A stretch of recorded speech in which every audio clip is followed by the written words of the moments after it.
The biome I will be presenting on is the Arctic Tundra. Many of you probably know what this is. When you think Arctic Tundra, you probably think masses of snow and ice. So this biome is like this because of the low temperatures and very, very short growing seasons due to the low temperatures. The Arctic tundra is mostly found across northern Alaska, Canada, and Siberia. It has very long, cold winters and very, very short summers. The average temperature in an Arctic tundra is actually negative 30 degrees Celsius. Yes, you heard that correctly, negative 30 degrees Celsius. That is absolutely freezing. Although it is very freezing, there is not much precipitation. It actually ranges from 6 to 10 inches per year, which is not that much. And that is including melted snow. And the latitude for the Arctic tundra ranges from 60 to 7 degrees latitude north, which include parts of Alaska and northern Canada. One downside to the Arctic tundra is that the soil condition and the characteristics of the Arctic tundra is very poor. The ground is very poor because a lot of snow is melting. That is because of global warming, but we will get to that soon. And the snow is not helping the soil whatsoever, so that is a very big downside to the Arctic tundra. In the Arctic tundra, there is a latitudinal zonation, so it's mainly in the, again, 60 to 70 north latitude range. Some of the abiotic factors that influence the Arctic tundra actually are strong winds, rainfall, short summer days, and long and cold winters. Another factor is soil and the permafrost layer, which I will get to in a minute. So what permafrost is, it's the ground, which mainly includes rock and soil, which is at or below the freezing point of water, which is 0 degrees Celsius, and it has to be for 2 or more years.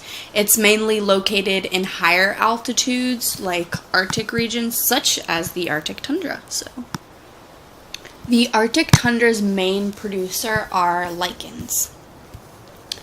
Then followed are xanthoria.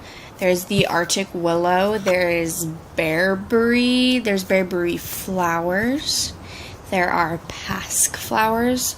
All of these are producers in the Arctic tundra, and all the producers in the Arctic tundra are mostly plants. Some of the primary consumers are Arctic foxes, brown bears, Arctic wolves, owls, anything that can easily adapt or can live in the Arctic. So some of the most common predator-prey relationships in the Arctic tundra are the polar bear and the Arctic fox, which are two very different. The Arctic fox is going to be very quick and very small. The polar bear is going to be bigger and slower, but also very heavy. So there's a different twist to that. And another predator-prey relationship is the Arctic wolf and a caribou. Again, caribou is going to be much bigger, but the Arctic wolf is going to be faster. And the brown bear and the Arctic hare. Plants in the Arctic tundra have the ability to grow under the layer of snow and still carry out photosynthesis, which is pretty spectacular. You know, the sun can go through the snow and still be able to carry out photosynthesis. in extremely cold temperatures. And the plants can actually flower and produce flowers pretty quickly once the more sun starts to hit.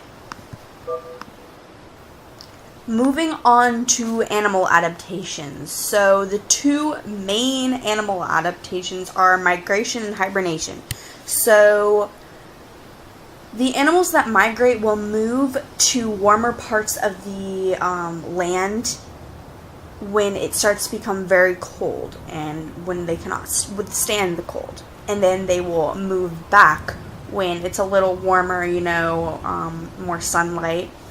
And the rest of the animals who don't migrate will hibernate, which allows them to sleep and actually stores food eaten during the summer to be stored as a layer of fat underneath the skin, which insulates them from the cold. And bears mostly do this. So I know there's a little cute seal, but no, bears mostly do this. This part of the presentation will be focusing on global warming. I know this is a big topic all throughout the world, but this is very, very, very important in the Arctic tundras, where cooler places where many animals cannot withstand the melting of the snow, not being able to live in those cooler conditions. So that is one thing that we really need to focus on. Another issue in the Arctic that we actually cause is with the oil and gas industry. So the Arctic actually has a lot of untapped oil reserves, which makes it a huge target for oil companies, which then creates a lot of, marketing, distribution, but it also creates a lot of pollution for the Arctic, which is a very big downside. We can easily stop the destruction, not so much of global warming, because again, that will be a very big process, because global warming has been happening for a while, and it's a big buildup of everything, all the pollutants in the air, all of the disasters that have gone on, those have all been a big effect to global warming. So that's not something necessarily that we can change, but we can try to emit less, pollutants into the air. We can try to help conserve the wildlife. We can try to do our best to make sure that the Arctic tundra stays the way it is.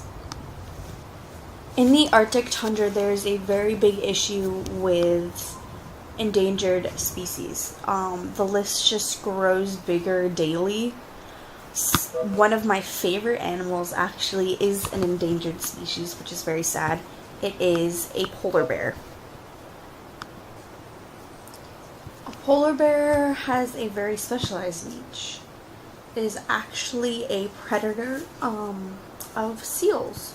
So that is actually something very interesting about polar bears.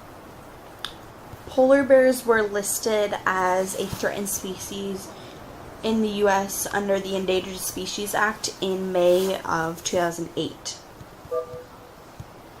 As the ice caps melt in the tundra, the polar bears actually start to disappear, and the seal population will inflate because their predators are more rare. So the polar bears are becoming more rare because ice caps are melting. Also, going back to the main thing that causes all of the destruction today, global warming. Again, the polar bears do play a very key role in the food chain, and their extinction would cause the food chain to drastically change. They are threatened primarily because of global warming. So anything we can do to decrease global warming is anything we can do to help save the polar bears. The current population of polar bears is between 22 to 31,000 worldwide. This is an estimated count. Since polar bears are threatened and are on the endangered species list, they are not able to be hunted.